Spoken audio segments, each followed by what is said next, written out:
What started as Craig Newmark's little website for sharing neighborhood tips and recommendations has now unfortunately become a place where illegal rental scams they're all too common too. Craigslist users, you've been warned. Real estate expert John Adams is here now to explain how to avoid getting scammed. How you doing, man? Man, I'm great. I love Craigslist.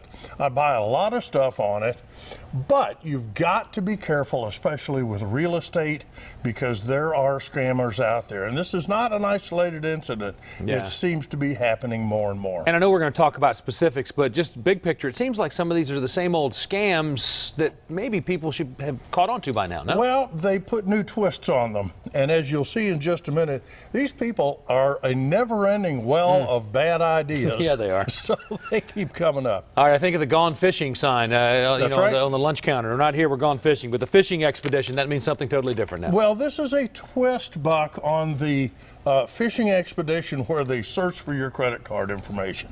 And basically, these people run an ad. Sometimes the ad is a legitimate property for rent with all the right information, but they lower the price, maybe 50%, to make it remarkably attractive. And then say when you call, all I need is your name, date of birth, credit card, social. Just send me that information and we'll have a response for you in just a few minutes. Right. Red flag. Red flag, because all they want, you never hear from them again. All they want is your personal information.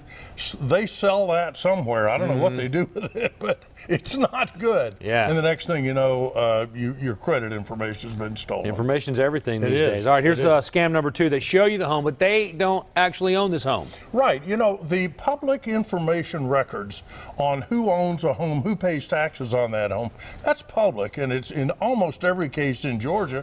That information is online. So you can go to the county tax commissioner where the property is located and look up who the owner of record is of that property. If that name does not match the person you're talking to, ask them. What about Mr. Adams? It says here John Adams owns this house. Where is he? Well, I manage the property for him. Are you a realtor? No, I'm not. Well, you're supposed to be licensed if you're doing this. Right. So who is this person?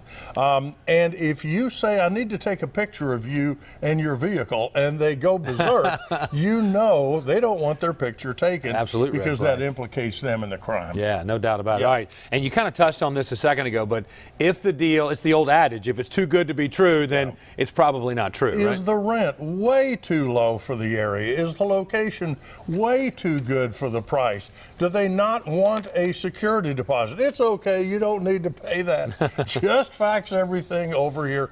We'll take care of everything.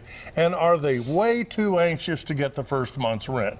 That's the key. If they seem desperate to get that first month's rent in, then they probably are.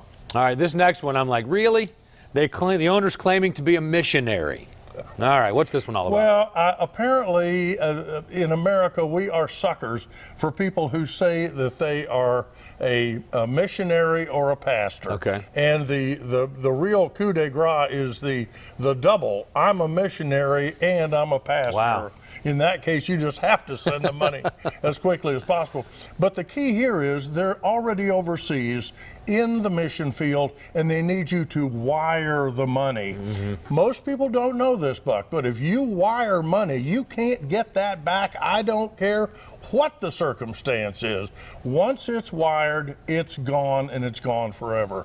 Almost any other way that you pay, you can find a way to have some recourse, not with wiring. So if that comes up, just say absolutely not. I'm not willing to do that. Out of time, but just quickly, the bottom line here. Bottom line is, you know, it's a great service. I use it myself, but if you're looking for rental property, know that there can be scammers out there, and be very cautious. Never wire any money anywhere. All right. Good advice, as always. John, thanks a lot. And John's going to be here for the next hour taking your questions on Facebook. And you can also find this segment on our website, fox5atlanta.com. It is 8:36, and coming up on Good Day Atlanta, Paul Milliken is serving up a stage show.